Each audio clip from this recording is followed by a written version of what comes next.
thank you for inviting us to speak today, and congratulations to you. John Riker has presented a masterful paper on the crucial importance of understanding the constituents of the self and their connection to the world of relating. Indeed, reaffirming for us that being in relationship is the only way to gain self-structure. He renews our confidence and hope for work in the room, as well as inspiring us to see the crucial role that empathy plays in both clinic and world. Nevertheless, our slow, painstaking efforts with others who come to us willingly or unwillingly for help often leaves us baffled as we renew our commitment to empathic resonance and immersion in the intrapsychic realm, often with someone who seems as other and as distant from ourselves as can be.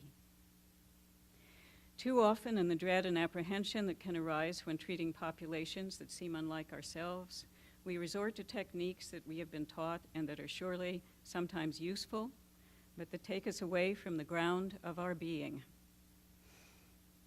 as well as sometimes our very desire to practice. Too often we abandon our relational selves to protect our presumably private selves. By privileging diagnosis, therapeutic methods, styles, and techniques, we hold ourselves in a safely armored and objective stance. After all, we tell ourselves at these moments, don't we need to be objective? There are horror stories about what happens when we let ourselves go too far, get too involved, falling in love with our patients, feeling so deeply sorry for them that we see them gratis, giving and receiving lavish gifts, or worst of all, finding ourselves negated by them at our most vulnerable in the very profession that gives us our identity.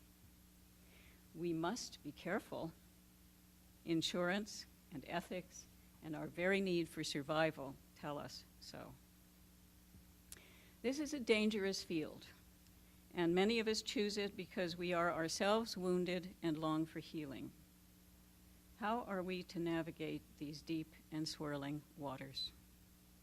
I am sure that in your degree work, you have confronted many such issues again and again, that you have struggled with them in your practices and indeed in your lives.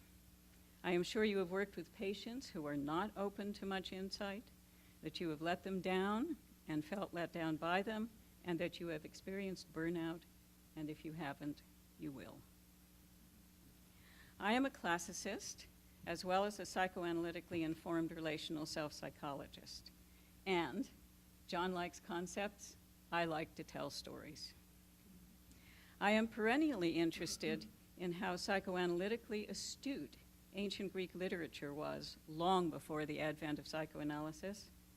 In my studies of ancient Greek classics in relation to psychoanalysis, I've been struck by how permeated by the gods were the ancient Greek heroes of the Iliad and the Odyssey, and by the extent of psychic multiplicity they must have experienced. I have been moved by the fact that in ancient Greek drama, our tragic, incestuous Oedipus suffers, but in great magnitude and dignity in an amphitheater surrounded by an azure blue Mediterranean sky. I am stunned and in wonder at how Dionysus, the Nietzschean god of formlessness and creativity, drives women madly from their homes to the mountainsides, where they scratch the earth with their fingernails to bring forth honey, feed fawns with their own breast milk meant for the infants they were compelled to abandon as a punishment for not worshiping the god, and how one of them decapitates her own son in her madness and brings back his head on a stick like a prize, thinking she will be glorified. Here, in this old world, myths are told, retold, and acted out on stage as we, the audience, find purification, catharsis, and healing through experience, pity, and fear in empathizing with the suffering of these great heroes.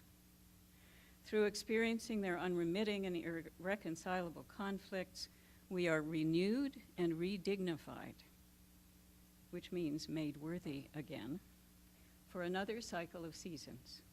We are reborn.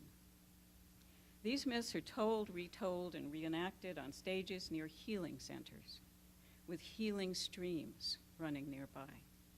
Ancient drama is, in our words, therapeutic, and it is meant to be so. James Hillman, is that better? James Hillman, the capricious deconstructionist Jungian scholar, in musing on these great works of the Greeks, asks us to think on why in our modern world gods have become diseases. Why our former tragic heroes seem to have found their residences in insane asylums, mental institutions, or centers for behavioral health, as we euphemistically call them today. Myth, Hillman says, is ancient psychology, and modern psychology is our poverty-stricken language for myth. What has brought us to this? What failure in our own self-esteem and sense of compassion and flexibility has made us lock up our suffering heroes rather than gracing them with dignity and allowing them to help us to understand ourselves and to be healed by them? I believe that thinking on the greatness of our Oedipus, who indeed is every man, the deep sufferings of our stunningly beautiful Narcissus, gazing longingly at his reflection in a pool until he wastes away to nothing because he cannot touch or kiss his love, can help us to understand that we must engage our suffering patients with dignity, that we must depathologize our world and see that the other is indeed ourselves, and that we are the other, and that we must be certain it is not through conventional diagnosis that we come to understand, but through the empathy, as Freud says, Einfühlung, in feeling, that we can help to heal others, and in so doing, help ourselves. That is not to say that I don't respect theory and theories, but privileging them in a way that objectifies our patients and consequently ourselves, and forgetting in the process the intimate poetry of the psyche demeans both ourselves and our professions. When I was in my psychology internship, long ago now, and long before I knew any self-psychology, I was working at a lock-in facility for teenage girls that had a school attached to it. I was given a terribly disturbed 13-year-old girl as my first patient. I was terrified. I had learned a lot about clinical psychology, and nothing that I had learned helped. One day I was called to the ward and told she had been put into the quiet room because she had suddenly become violent. They led me into a closed space that looked more to me like a dark padded cell than what I would have imagined was a quiet room. I was left alone with her as they stood at the door, and she roared and lunged at me like an animal with what appeared to be inhuman strength. My head started to spin, and I lost equilibrium.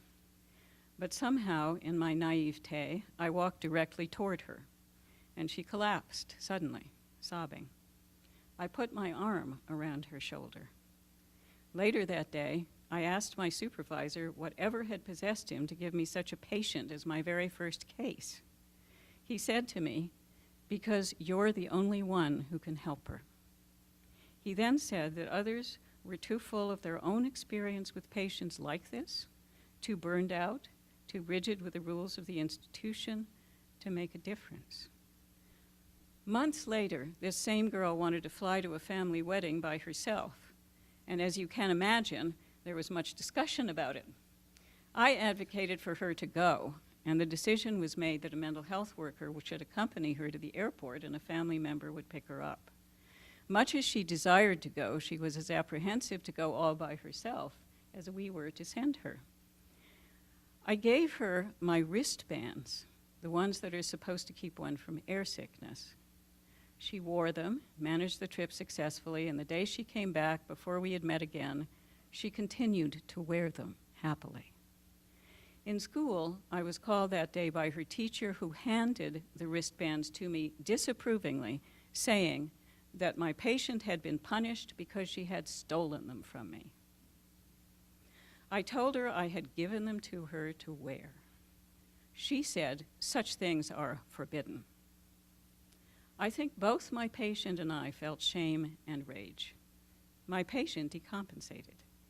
At that point, I understood how damaging rules of the profession can be. I also recognized that I had intuitively done what was right. I already, as we all do if we are tuned in and not afraid, had the empathy that I was to learn about theoretically so much later. Later, I had a teenage patient who was diagnosed with bipolar disorder and PTSD. In the small amount of time I had to do therapy with her, rather than writing endless notes for legal purposes, she asked if she could see her chart. I brought it to her and showed her her diagnosis. She jumped up and said with great spunk, "I'm not bipolar, I'm Puerto Rican." As with many of the patients at this institution, the identified patient was a surrogate for the one who should have been there. In this case, her father, who had a habit of drilling holes in the bathroom walls so he could spy on his daughter when she was naked. He called me sometimes 8 times a day to tell me how much damage I was doing to his daughter. Finally, I asked him to drive down to see me alone. He lived an hour and a half away. He came and we sat down together. It didn't take long, after raving and ranting at me for a while, that he poured out his whole life story. I listened for over an hour without saying much of anything. At the end of this time, when I told him we had to stop, he broke down in tears and said, "This is the first time anyone has listened to me in my entire life." It was not long after that his daughter was released to him. Their relationship had changed. She had become a daughter, and he a father who cared and did not sexualize. As far as I know, they continued to do well.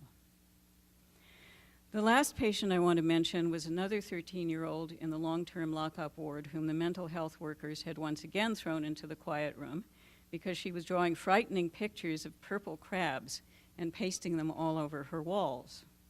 She had become hysterical when she was denied this activity, and I was then called in to see her. I asked to see her drawings. She showed me her purple crabs. I asked if she would like to draw one with me. The mental health workers reluctantly returned her crayons and paper, and she started to draw. I asked if I could color some of this creature. She seemed pleased. I noticed that the crab had a wide open mouth with big teeth, all red and purple. I asked her why he had his mouth open this way. She said, "He's very, very hungry." I said, "Let's paste these pictures up in your room so everyone can see them." The mental health workers were horrified. But she got better, and no one of her fellow patients seemed the worse for the art show. My point here is that all of these patients needed far more than a restrictive behavioral environment that taught them through punishment and rewards, far more even than family systems and solution-focused therapy.